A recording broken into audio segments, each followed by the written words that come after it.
नमस्कार, मैं सुनीता गुदारा, मेरे YouTube चैनल पर आपका स्वागत है। आज हम कक्षा 9 पुस्तक क्षितिज काव्य खंड में माखनलाल चतुर्वेदी जी की कविता कैदी और कोकिला का अध्ययन करेंगे। तो चलिए सबसे पहले हम जानते हैं इनका जीवन परिचय। इनका जन्म मध्य प्रदेश के होशंगाबाद जिले के बाबई गांव में सन 1889 में हुआ। मात्र 16 वर्ष की अवस्था में वे शिक्षक बने। बाद में अध्यापन कार्य छोड़कर इन्होंने प्रभा पत्रिका का संपादन शुरू किया। वे देशभक्त कवि एवं प्रखर पत्रकार थे। उन्होंने कर्मवीर और प्रताप पत्र का भी संपादन किया। सन 1968 में इनका देहांत हो गया। हिम किरीटिनी, साहित्य देवता, हिम तरंगिनी, वेणु लो गूंजे धरा इनकी प्रमुख कृतियां हैं। इन्हें पद्म भूषण एवं साहित्य अकादमी पुरस्कार से सम्मानित किया गया है। माखनलाल चतुर्वेदी जी की रचनाएं राष्ट्रीय भावना से युक्त हैं। उसमें स्वतंत्रता की चेतना के साथ देश के लिए त्याग और बलिदान की भावना मिलती है। इसीलिए उन्हें एक भारतीय आत्मा कहा जाता है। कैदी और कोकिला कविता के माध्यम से कवि ने भारतीय स्वाधीनता सेनानियों के साथ जेल में किए गए दुर्व्यवहार और यातनाओं का मार्मिक साक्ष्य प्रस्तुत किया है। कवि एक जेल में एकांत और उदास थे, तो वो कोयल से अपने मन का दुख, असंतोष और ब्रिटिश शासन के प्रति अपने आक्रोश को व्यक्त कर रहे हैं। वे कोयल से कहते हैं कि वो आज़ादी की भावना भरे और आज़ादी का गीत गाए।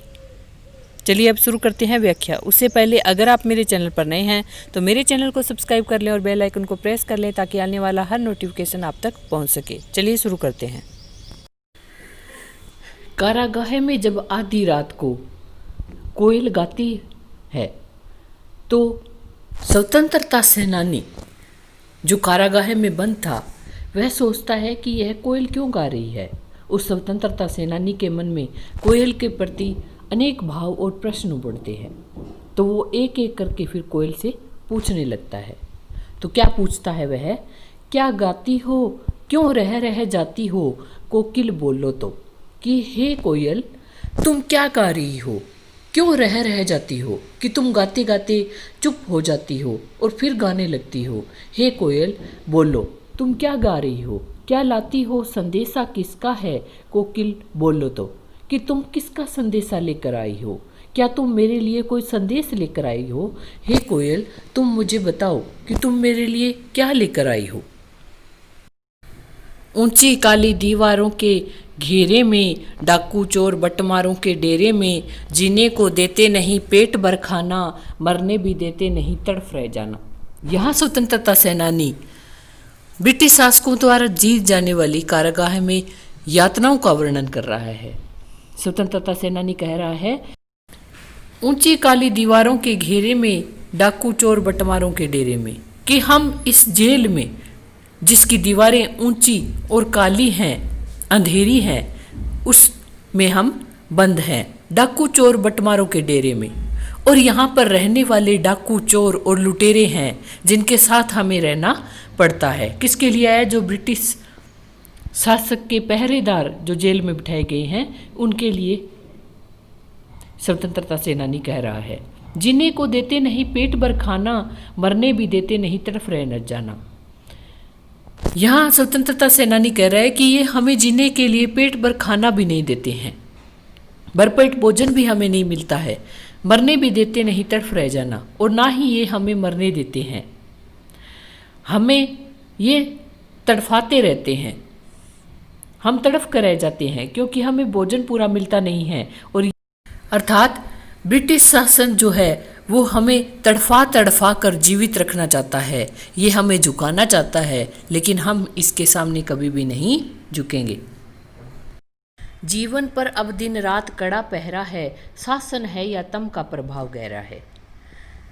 यहाँ पर स्वतंत्रता सेनानी कह रहा है कि हमारे जीवन पर दिन रात ब्रिटिश शासन का कड़ा पहरा रहता है, यानी चारों तरफ हमारे पहरेदार खड़े रहते हैं। शासन है या तम का प्रभाव गहरा है। तम का अर्थ होता है अंधकार, शासन है कि ये ब्रिटिश शासन है, ये ब्रिटिश शासन नहीं, ये कोई शासन नहीं है जो स्वतंत्रता सेनानियों पर अत्याचार करे या तम का प्रभाव गहरा है कि यह तो घने अंधकार के रूप में हम पर छाया हुआ है। यानी इस ब्रिटिश शासन के कारण समस्त जगह पर निराशा छाई हुई है, पूरे देश में निराशा छाई हुई है। हिमकर निराश कर चला रात भी काली। हिमकर का अर्थ है चंद्रमा, कि अब तो यह पूरी रात है वो काली है। चंद्रमा जो एक न्याय का प्रतीक है, जो एक आशा का प्रतीक है, जो एक आज़ादी की रोशनी का प्रतीक है, वो भी अब निराश कर चला है। यानी वो चंद्रमा भी अब रात में दिखाई नहीं दे रहा है, पूरी रात है वो काली है। इस समय काली माँ मई जगी क्यों वाली, कि इस पूरी काली रात में हे काली माँ युक्त कोयल तुम क्यों जगी हुई हो, यानी तुम क्यों जाग रही हो।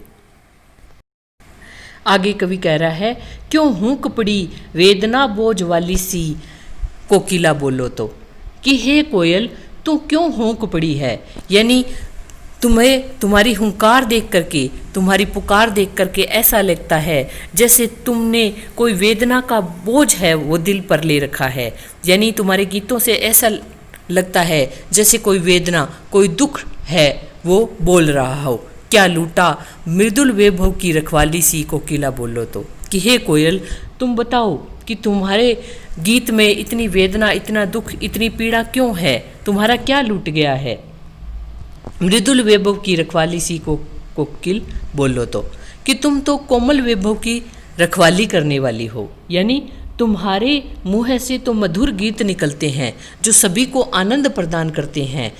अब तुम्हारे गीत से इतनी वेदना, इतना दुख प्रकट क्यों हो रहा है।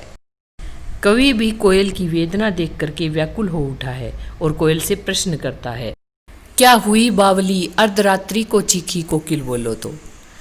अर्धरात्रि का अर्थ है आधी रात, कि हे कोयल तुम बावली पागल के तरह होकर के आधी रात को क्यों चीख पड़ी हो। हे कोयल बोलो, किस दावानल की ज्वालाएं हैं दिखी कोकिल बोलो तो। दावानल का अर्थ होता है जंगल की आग, कि हे कोयल तुमने कौन सी जंगल की आग देख ली है। यहाँ जंगल की आग से आशय है अंग्रेज सरकार द्वारा जो स्वतंत्रता सेनानियों पर अत्याचार किए जाते हैं उसके लिए। तो कवि यहाँ कह रहा है कि हो सकता है कि कोयल ने भी अंग्रेज सरकार द्वारा जो अत्याचार स्वतंत्रता सेनानियों पर किए जाते हैं उनको देख लिया है, तो इसीलिए कोयल है वो चीख चीख कर सबको बता रही है। आगे कवि कहते हैं, क्या देख न सकती जंजीरों का गहना हथकड़ियाँ क्यों ये ब्रिटिश राज का गहना, कि हे कोयल क्या तुम्हें दिखाई नहीं देता है कि हमारे शरीर पर जंजीरों रूपी गहने पड़े हैं। यानी हमें अंग्रेज सरकार ने जंजीरों से जकड़ रखा है। हथकड़ियाँ क्यों ये ब्रिटिश राज का गहना, कि ये हथकड़ियाँ नहीं हैं बल्कि ब्रिटिश राज द्वारा ज़बरदस्ती पहनाए गए गहने हैं। कोल्लू का चरक चूं जीवन की तान गिट्टी पर अंगुलियों ने लिखे गान, कि कोल्लू का चरक चूं, कोल्लू की जो चरक चूं की आवाज़ होती है उसके लिए आया है कि कोल्लू जो हम चलाते हैं उसकी जो ध्वनि आती है वो ही हमारे जीवन की अब तान है। यानी उसी को हम अपने जीवन में सुनते हैं क्योंकि हम कैद में हैं, उसके अलावा हमें कोई आवाज़ सुनाई नहीं देती है।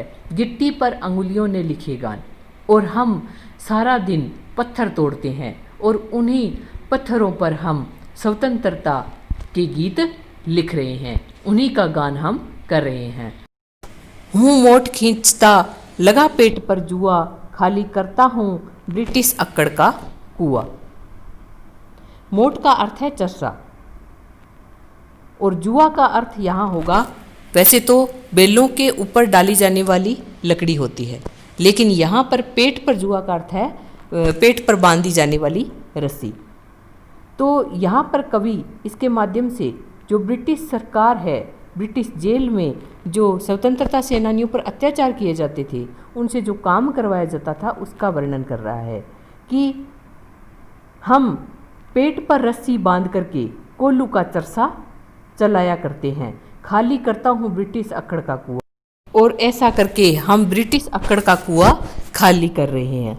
यहाँ आशय ये है कि ब्रिटिश सरकार जो है वो स्वतंत्रता सेनानियों पर लगातार अत्याचार कर रही है, लेकिन उसके बाद भी स्वतंत्रता सेनानी है वो उनके सामने झुकते नहीं हैं। वो उनमें और ज़्यादा आत्मबल आ गया है।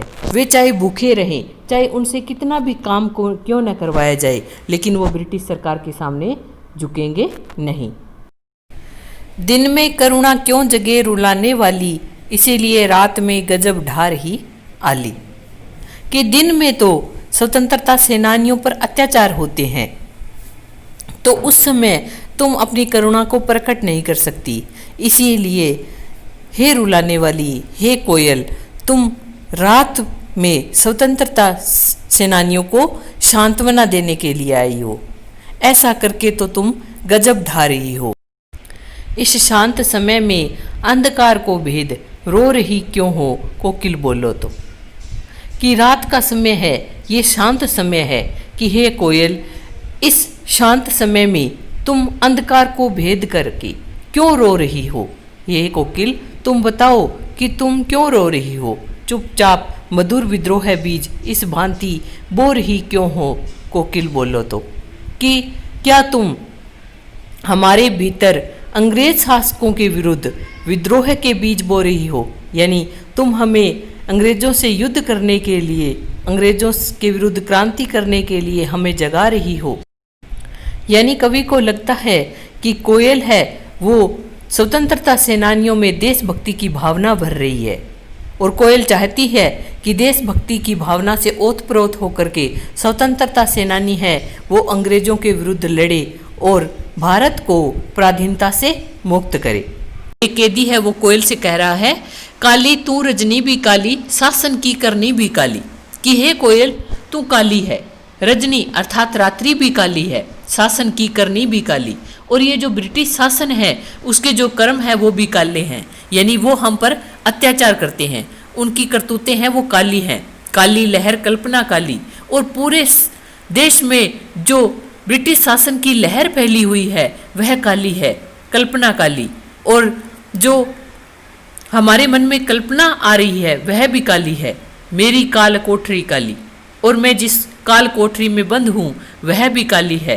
टोपी काली, कमली काली, और मैंने जो टोपी पहन रखी है वह भी काली है, और मेरा कंबल है वह भी काला है। मेरी लोहा श्रृंखला काली, और मैं जिन लोहा की श्रृंखला में बंद हूँ वह भी काली है। पहरे की हूँ कृति की बयाली, तिस पर है गाली ए आली। कि हमारे चारों ओर पहरेदार खड़े हैं जो हम पर हुक्म चलाते हैं, हुंकार भरते हैं, जो हम पर अत्याचार करते हैं। तिस पर है गाली, और इसके साथ साथ वो हमें गालियां भी देते हैं, जो हमें यानी उनके अत्याचार और उनकी गालियां हैं वो हमें सर्प के समान डसने वाली लगती है। आगे कवि कह रहे हैं, इस काले संकट सागर पर मरने की मदमाती, कोकिल बोलो तो। कवि यहाँ कह रहा है कि हे कोयल, जब इस पूरे देश पर संकट आया हुआ है, यानी हम पराधीनता की जंजीरों में जकड़े हुए हैं, इस समय ऐसा लगता है कि हे कोयल, जैसे तुम मरने के लिए तैयार बैठी हो। यानी जिस तरह से तुम गीत गा रही हो ऐसे ऐसे लगता है जैसे तुमने मरने की ठान ली है, यानी तुम देश के लिए मरने को तैयार हो। अपने चमकीले गीतों को क्यों कर हो तेराती, कोकिल बोलो तो। कि हे कोयल, तुम बताओ कि अपने चमकीले गीतों के द्वारा तुम हम में देशभक्ति की, आज़ादी की भावना, स्वतंत्रता की भावना क्यों भर रही हो। हे कोयल बोलो, तुम बताओ हमें। यहाँ पर कवि ने कोयल और स्वतंत्रता सेनानी के बीच में तुलना की है कि किस प्रकार कोयल है वो स्वतंत्र है और स्वतंत्रता सेनानी जो है वह पराधीन है। कवि क्या कह रहा है, तुझे मिली हरियाली डाली, मुझे मिली कोठरी काली, तेरा नभ भर में संचार, मेरा 10 फुट का संसार। कवि यहाँ स्वतंत्रता सेनानी के माध्यम से कह रहा है कि हे कोयल, तुझे मिली हरियाली डाली, कि तेरे नसीब में तो हरी डाली लिखी हुई है, यानी तू उस डाली पर बैठने के लिए स्वतंत्र है, तू कोई भी डाली पर बैठ सकती है। मुझे मिली कोठरी काली, लेकिन मेरे नसीब में तो यह काली कोठरी लिखी हुई है, यानी मैं कारागार में बंद हूँ, इस काल कोठरी में बंद हूँ। तेरा नभ भर में संचार, मेरा 10 फुट का संसार, नभ का अर्थ होता है आकाश, संचार का अर्थ होता है विचरण करना। कि हे कोयल, तू पूरे आकाश में विचरण करती है, कहीं भी जाने के लिए स्वतंत्र है। मेरा 10 फुट का संसार, और मैं जिस कारागाह में कैद हूँ, जिस कोठरी में कैद हूँ, वह 10 फुट की है, और उससे बाहर कदम रखने की मुझे इजाज़त नहीं है। यानी मैं पराधीन हूँ। तेरे गीत कहावे वाह है, रोना भी है मुझे गुनाह है। कि तब जब तू गाती है तो लोग वाह वाह करने लगते हैं कि कोयल कितना सुंदर गाती है। रोना भी है मुझे गुनाह है, और मेरे लिए तो रोना भी गुनाह है, क्योंकि मैं एक स्वतंत्रता सेनानी हूँ, और स्वतंत्रता सेनानी अगर रोता है तो रोना बुज़दिलों का काम होता है, कायरों का काम होता है।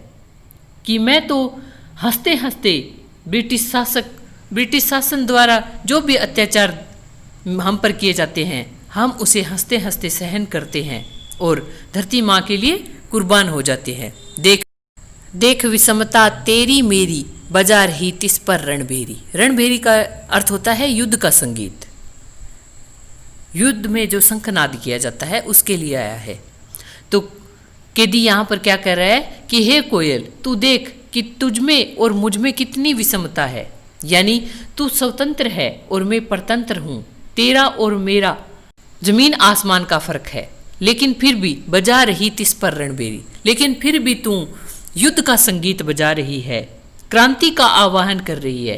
कि हे कोयल, बताओ कि तुम क्रांति का आह्वान क्यों कर रही हो, यानी तुम युद्ध का संगीत क्यों बजा रही हो, मुझे बताओ।